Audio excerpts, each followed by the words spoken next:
Bismillahirrahmanirrahim. Assalamualaikum warahmatullahi wabarakatuh.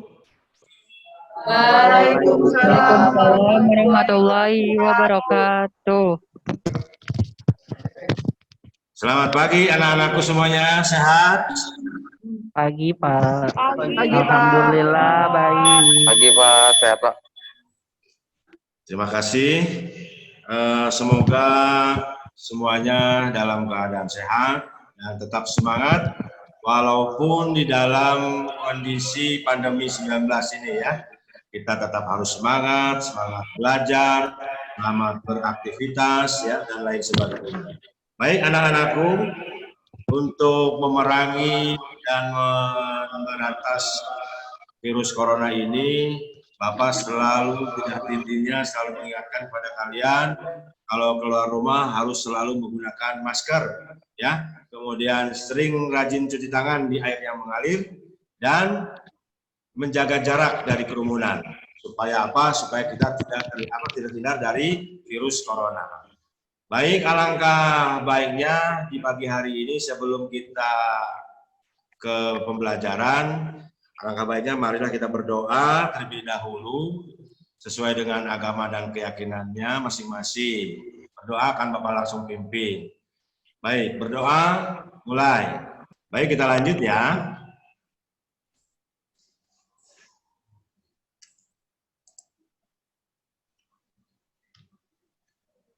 Kompetensi dasar masih mengevaluasi praktek perlindungan dan penegakan hukum untuk menjamin keadilan dan kedamaian. Kemudian tujuan pembelajarannya yang pertama menunjukkan perilaku orang beriman dalam praktis perlindungan dan penegakan hukum untuk menjamin keadilan dan kedamaian. Selanjutnya saya Bapak tayangkan cuma satu gambar di sini. Cuma sekarang dibuat tugas buat kalian. Buatlah 5 pertanyaan mengenai gambar di atas, kemudian didiskusikan jawaban dari pertanyaan-pertanyaan yang telah disusun tersebut. Jadi kalian membuat 5 pertanyaan, kemudian didiskusikan satu sama yang lain. Paham ya anak-anak ya? Paham Pak. Sidik sarjana hukum. Nah, Bapak ingin menguji, apakah kalian masih ingat apa sih konsepnya dari dua tokoh ahli hukum ini? Nia, coba Nia, apa menurut Bapak Simanjuntak mengenai perlindungan hukum? Silakan Nia.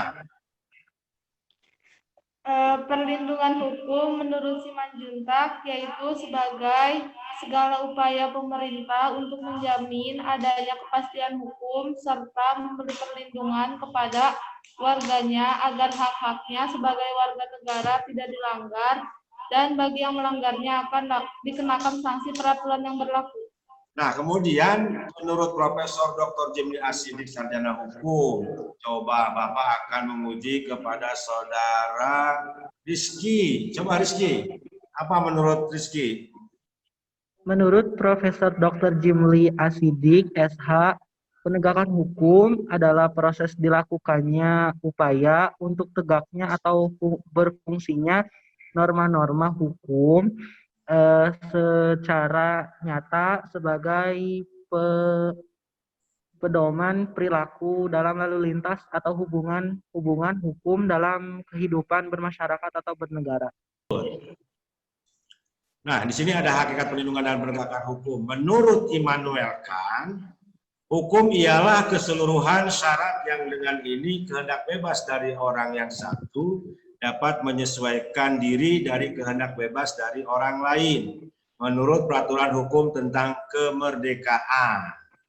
Nah, ini agak sulit dipahami ini ya kalimatnya ya, karena agak gimana ini, coba mudah-mudahan kalian bisa memahami. Ada yang bisa ini paham tentang ini menurut Immanuel Kant? Jadi menurut Bapak begini ya anak-anakku, bahwa keseluruhan syarat yang dengan ini kehendak bebas dari orang yang satu dapat menyesuaikan diri dari kehendak bebas dari orang lain. Bapak memberikan contoh di sekitar kalian saja di sekolah.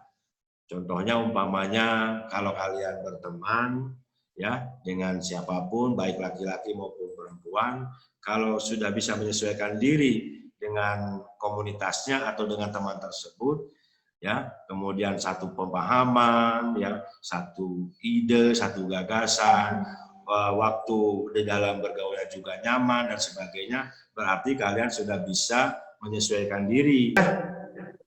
Oke, kita lanjut. Ya, Pak. Penegakan hukum dapat dipahami pula sebagai sebuah tindakan yang bertujuan agar hukum dapat berfungsi sebagaimana mestinya. Nah ya, jadi kalau umpamanya bisa dikatakan penegakan hukum, tindakan-tindakan yang bertujuan hukum ini berjalan sebagai mestinya, ya harus dijalankan sesuai dengan undang-undang, tidak sewenang-wenang, tidak melanggar hukum, ya, kemudian juga sesuai dengan apa yang diperintahkan oleh atasan, komandannya, dan sebagainya. Baik, anak-anakku semuanya, kita lanjut. Kondisi apabila perlindungan dan penegakan hukum dapat dilaksanakan dengan baik, yaitu ini seperti yang minggu lalu, ya, sudah Bapak jelaskan. Yang pertama, terciptanya supremasi hukum. Yang kemudian, yang kedua, tegaknya keadilan dalam masyarakat. Yang ketiga, menjamin masyarakat yang tertib. Nah, anak-anakku, belum ini Bapak akan menayangkan video, ya. Nanti video ini Bapak tayangkan, kalian cermati, kalian lihat, nanti kalian bisa cermati, ya, apa isi dari video tersebut. Baik, ya, Bapak akan tayangkan. Hukum yang keras harus didukung. Penegakan HAM yang tegas harus diapresiasi. Tetapi keberhasilan para penegak hukum bukan hanya diukur dari berapa kasus yang diangkat. Dan bukan hanya berapa orang yang dipenjarakan.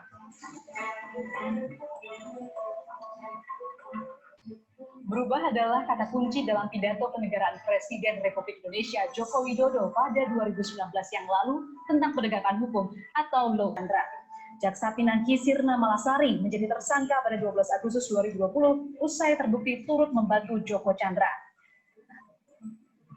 Polemik penegakan hukum kedua ialah mengenai kasus penyiraman penyidik senior Komisi Pemberantasan Korupsi Novel Baswedan.